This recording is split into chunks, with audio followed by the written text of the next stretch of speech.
Hey, what's going on, Trojan family? Welcome to the Salute to Troy podcast here on the LAFB network. Big game this Saturday. USC travels to Champaign. Well, they've already traveled. They left on Thursday. They're probably in the air as we're recording this, much to the delight of many Trojan fans. But we're going to preview this game. Joining me, as always, the Madman, looking great as usual. How we doing, my friend? Doing well, Rye. Great to see you as always, and excited to talk Trojan ball here. 9 a.m. start time on Saturday. Get those alarm clocks ready, eh? Yeah, it's kind of great because there's a lot of good games on Saturday just across collegiate football. Plus, you got the Ryder Cup going on. So get the Trojans nice and early. Don't have to be like, for fans, don't have to be nervous all day. And you can get the game out of the way, hopefully a win, and then enjoy what we got. Penn State, Oregon. We got Bama, Georgia. Like, there's some good games on Saturday. Some good games, man. I'm looking forward to that Penn State, Oregon game. I got some friends who are Penn State alums. They're going, and it's white out at night. And so that's going to be a real interesting one for sure.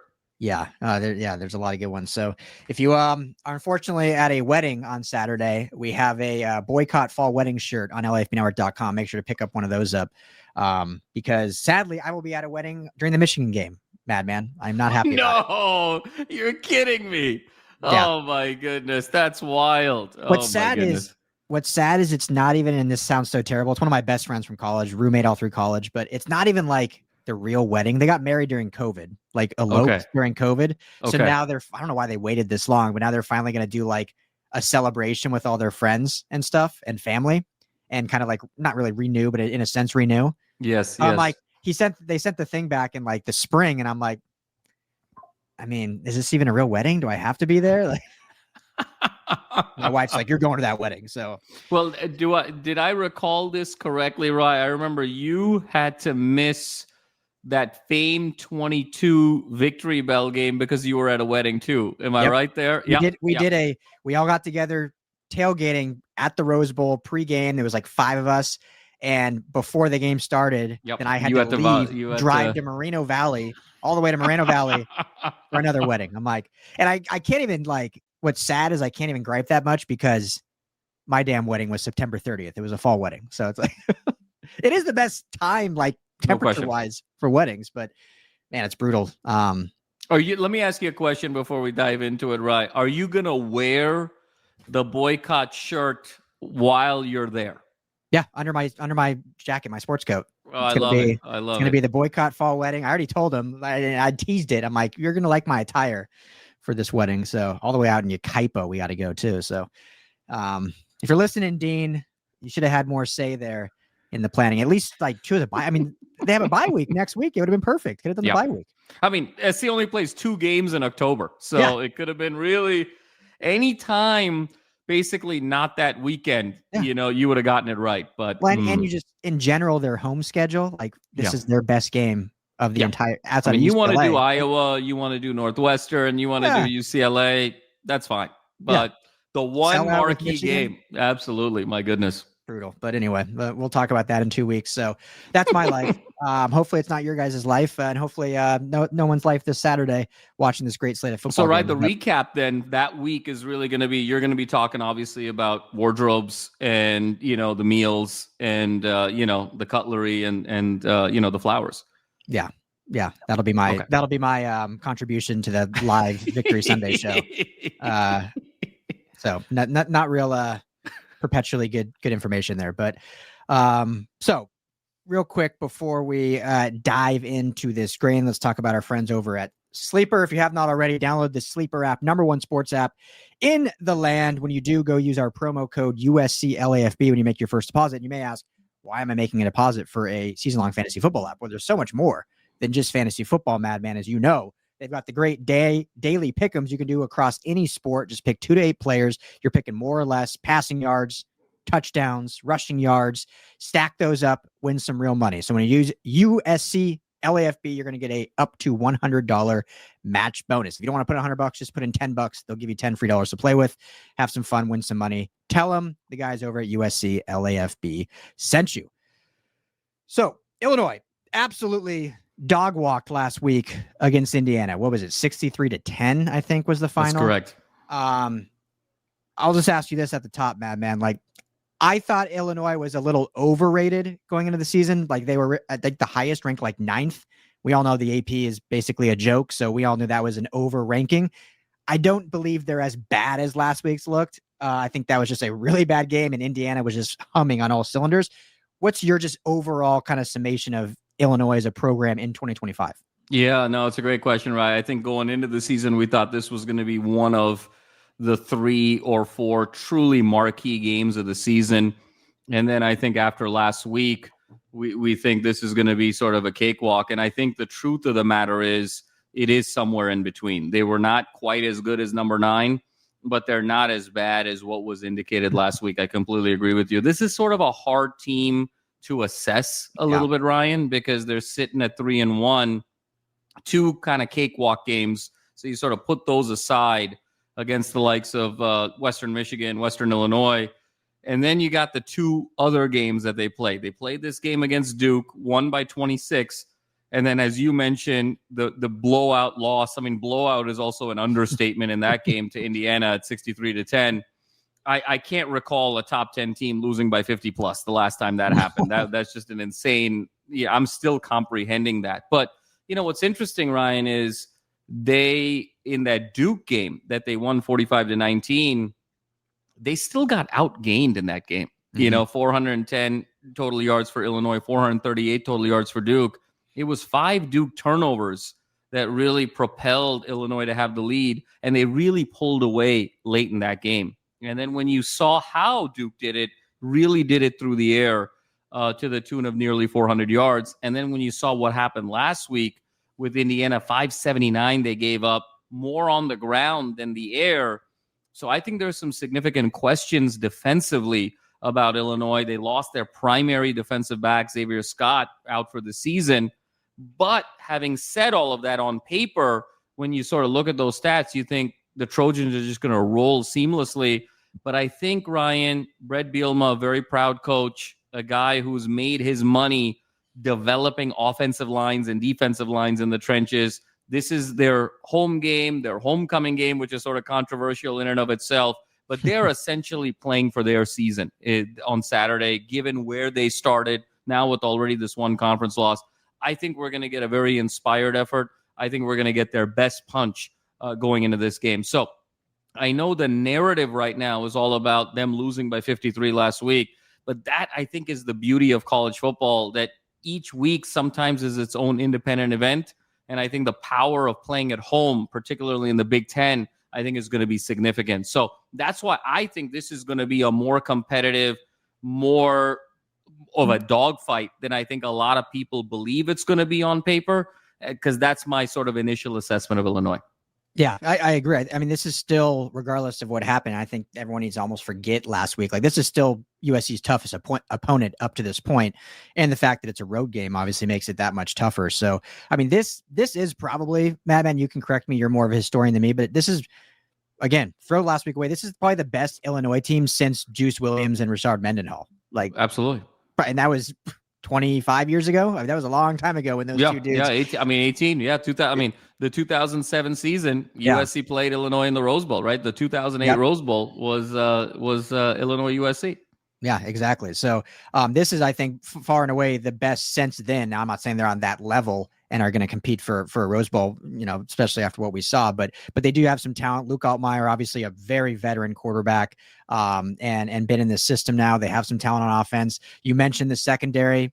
Everyone that got injured during that game, all back based on reports from their beat writers and reporters outside of Xavier Scott, who's done for the season. So going to have, you know, full forces with the rest of that secondary going up against this USC offense. So it'll be interesting to see, talking about USC's offense, like what they attack. We talked last week against Michigan State, like it kind of, obviously this USC team is really balanced so far and the running game is great, but we know they want to throw the football. We know they want to air it out. And it really played into that because Michigan State's defense was just not good against the pass, at least leading up to the game.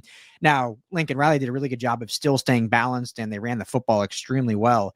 So this game will be interesting to see what they do as a point of attack. So do you think we continue down this road of balance, or do we start to see maybe one edge out the other in this one? Obviously, stuff will change as the game goes on, but just, all things being equal going into the game, what do you see more of a I guess, definitive line of offense looking like? Yeah, Ryan. I mean, I think it's a really good question. I think I see a lot of balance here, particularly on the road. I think early start and the fact that you're on the road against a very intense team, very intense crowd, desperate team playing for their season. I think Lincoln Riley is going to continue to be this new version of Lincoln Riley and really sort of employ a balanced attack. Because the one matchup, Ryan, that I've got my eye on in this particular game, I know a lot has been made of Illinois' defensive line in terms of their depth and their top-level talent. A lot has been made, to your point, about the secondary, the injuries that folks are coming back, Xavier Scott out for the season. But to me, the chess match here, Ryan, is between Jaden Mayava and those Illinois linebackers. And there's sort of two linebackers in particular that I have my eye on. One is Gabe Jacaz, and the other is Leon Lowry Jr. It's very interesting to me that half of Illinois' sacks this season, they've got 12 sacks on the season, 6 of those sacks are from their two primary backers in Jacaz and Lowry Jr. And so far, it's been a real clean sheet type of season for Jaden Mayava. I know we've talked a lot about it this week, about just where he stands statistically in the country. He's now starting to get that Heisman love early in the season. But if you look at the one bumpy patch of his season, even if you can call it a bumpy patch, that third quarter against Purdue was a little shaky. And where was it shaky? It was those Purdue linebackers confusing Mayava a bit in terms of whether they were going to attack the box, attack the run, or drop back in coverage. There were a couple tip balls there, a couple of near interceptions that were dropped by the linebackers. I think Illinois is going to pose a similar challenge here between Jacaz and Lowry Jr. because of their ability to get home from the linebacker position and actually get all the way to the quarterback and get those sacks. I think their top line speed and straight line speed to get to the quarterback, but also their ability to sort of drop back in coverage. I think there's going to be a little bit of a chess match here. I think Mayava has been the beneficiary in that Purdue game of that 3-3-5 formation, a little bit of a light box. We talked about it last week. Michigan State, 0 sacks, 0 TFLs against USC. Mayava was pretty upright most of that game. I think a little bit of disguised pressure, perhaps a little bit of confusion from those backers. I think that's where it's going to be a very interesting chess match to me. And I think because of that, it may take Mayava a little bit of time to dissect this defense. And that's why I think Lincoln Riley's really going to double down on the balance. Yeah. Riley's done so well at scripting those kind of opening 1 and 2 drives this season. So we'll see if he's able to do that again to get off to a hot start and kind of alleviate from some of that disguises and schematically on defense to confuse on early that then they can build upon. So what will be interesting, Madman, too, is, looking at this offensive line. And if I'm a betting man, which I am, I don't think Elijah Page is going to play in this one. It seems like he has not practiced this week. Yeah. Obviously, as I think we've all talked about, everyone's talked about, Lincoln Riley is elected to wait until the 2 hours before kickoff before really telling what the injuries are. But I don't believe he's practiced all week. So that leads me to believe that he will likely be out. Jacoby Lane, I believe, will be questionable. I think he'll travel. And then Jakeem Stewart, I think, is probable. I think he practiced earlier or so far on Tuesday, Wednesday before traveling. So when you look at the offensive line, we saw last week, not just, and this is, I think, what's so crazy of the coaching of Zach Hansen and also the versatility of this line that we've talked about a bunch leading up to the season. It wasn't just Elijah Page goes down and you have a backup left tackle come in. They move guard Tobias Raymond to right tackle. They move Justin Tanow right tackle to left tackle. And then Michael Benuelos comes in to play as left guard. So give me your thoughts on just the versatility of the offensive line. They still looked dominant after Page went out, and then how that can have an effect on these Illinois linebackers and if they're able to sustain some of that, early on in the game. No, it's a great question, right? I that's where there's moments, and I think there's circumstances where you can truly measure the barometer of a program, particularly in these lesser games, and not calling Michigan State a lesser game, but there was clearly a talent discrepancy on the field Saturday night. That's one of those where if you lose your starting left tackle, and by all indications, I don't think it's a huge argument here that Page is the Trojans' best offensive linemen, and I think by a healthy amount. And you're talking about the prospect that has the greatest ceiling from an NFL potential.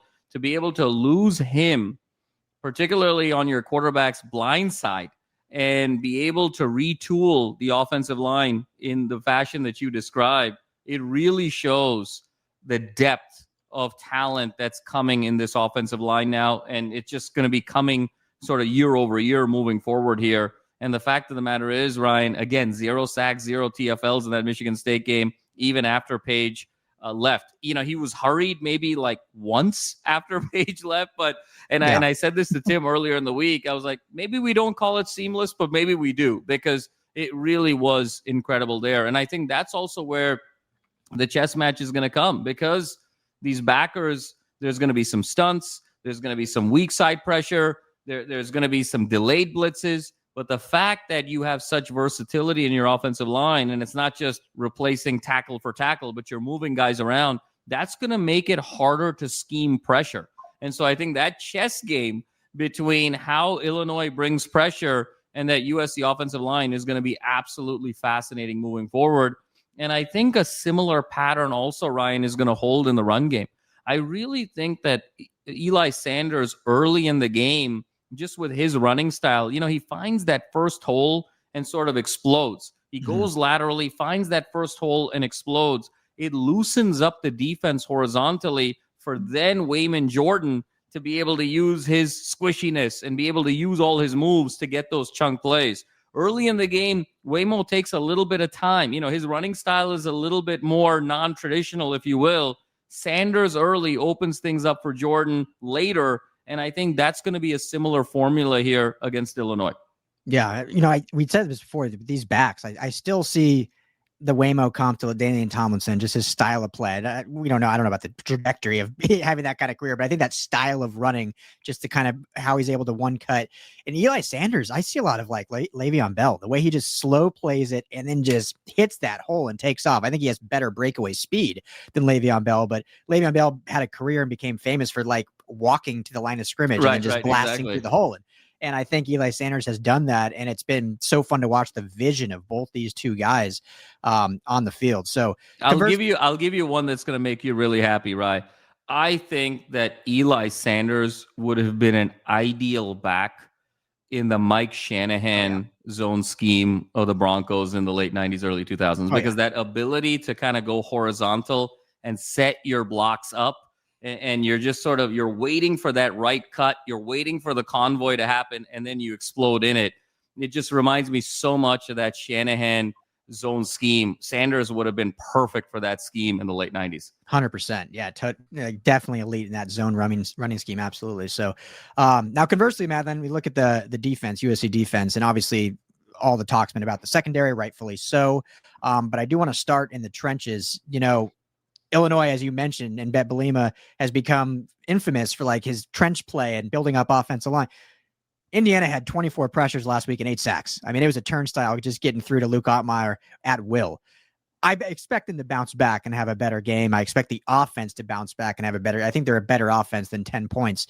However, this USC defensive line, I think, has proven that they are one of the better ones in the Big Ten. And the way you help your young secondary, your inexperienced secondary, is by getting pressure on the quarterback and, just not letting him have time to throw the ball and have those long developing plays. So USC,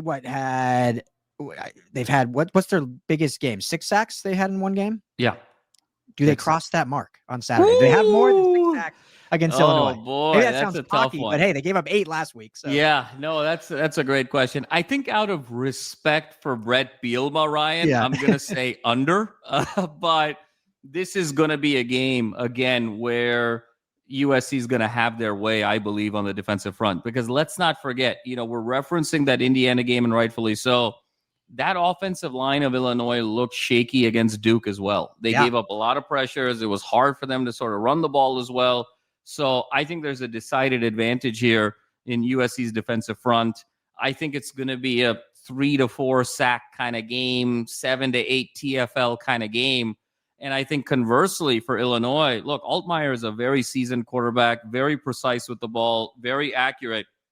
I think Illinois' game plan is going to be to get the ball out of his hands quickly. I think it's going to be trying to use that USC pressure against itself a little bit in terms of, the screen game, inside bubbles, really leverage those quick slants. I think it's going to be all about getting the ball out early for Altmaier, because if he can get the ball out, you have to believe a seasoned quarterback like Altmaier, who also, like Maeva, comes in with 0 interceptions. He's clean sheet, 9 touchdowns, 0 interceptions, 9 touchdowns, 0 interceptions.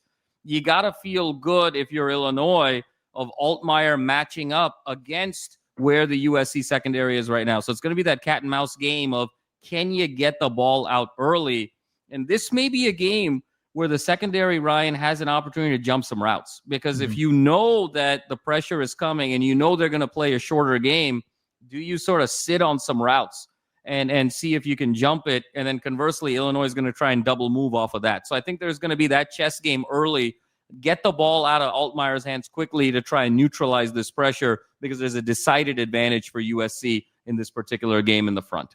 Yeah. And fans have been, highly critical of Coach Lynn and the secondary, rightfully so. Obviously, it has not been up to par, but we got to give him credit for what he's done up front, because the different schemes and stunts and, all these different pressure looks when they're having like 7-8 guys on the line of scrimmage, who's dropping back, who's going after. I mean, it's been pretty incredible. There was a breakdown, I'm sure you've seen it, from Jake Budd on the Big Ten Network, of him kind of breaking down some of those great stuff. And yeah, it's been fun to watch that front, and that obviously can help alleviate the secondary. So, what you got? What's your score prediction, Madman? What's the Trojans cover this week? They got that backdoor, or Michigan State got the backdoor cover last week with that garbage time touchdown, or else USC would have covered. Do they cover this week? Do they get the win? What's your score prediction? Right, I think this is going to be a much more competitive game than I think people are realizing, and I think it's going to be a game where SC is going to be able to move the ball in between the 20s. And I think the question is going to be, can they continue to execute in that red zone, particularly on the road? I think SC is going to win. I like it to be 33-27. Trojans prevail over Illinois. And the question of whether or not they cover depends on where the line ends up. It's been flirting between 5.5 and 6.5. So if it's 6.5, I'm going to say they don't cover. If it's 5.5, the Trojans cover. But most importantly, USC gets to 5-0 and on to the next. Yeah. Right now, at least on Bet Online, they're a 7-point favorite. Oh, now. It went up even more. Okay. So I'm going to say no cover. I'm going to say no cover off of the 7. 33-27 Trojans. Whew, that's going to be a good game. Fans are going to be sweating. I agree. This is definitely going to be a bigger battle. Anytime a road game, you just automatically, it's going to be a closer a match than what kind of, again, we just throw last week out of the window. That's not what it's going to look like. So I do still like the Trojans. I think they just have so much in front of them, and we've seen the growth week after week after week. And I think they put another one together. I think the offense is going to have another really dynamic game. They put up 33 against Purdue, and a lot of that was 3 or 4 failed red zone attempts that they settled on field goals. Last week, opening drive, had to settle for a field goal. After that, they were perfect in terms of scoring touchdowns. So I think they've improved on that. So I think they're going to cross 40 again. I just don't know if the defense is quite there yet, but I'm going to say they cover. I'm going to say 41-28, a little bigger margin of victory. What is that? 12 points. I'm at 13 points. So cover and win by double digits, giving Trojan fans a little sigh of relief. Any final words, Madman, before we wrap up this preview? No, Ryan, I think, really well said. Going to be very exciting. And, it's always this adventure on the road. And so I think, again, we're going to be playing a team that's really playing for their season. And I think that level of intensity that they're going to demonstrate, particularly early, I love the fact that Lincoln Riley took the team one day early, because with that 9 a.m. start, I think you got to be ready right off the jump, because the last thing you want to do is give a wounded Lion at home some momentum. If they jump up 7-0, 10-0, and then it's an uphill battle the rest of the way. So I'm really excited about that early game energy. And the Trojans on the road, what could be better? We're headed for 5-0 for sure. Heck yeah. Cannot wait. Good seeing you as always. Thank you, Trojan family, for hanging out. We will be live after the game. It's an early game, so we'll be live after the game as everyone's gearing up for the rest of college football right here on the USC LAFB YouTube channel and on LAFBnetwork.com. So make sure to hit that like and subscribe. For the Madman, I'm Ryan. Everyone enjoy the game. We'll talk to you all right after.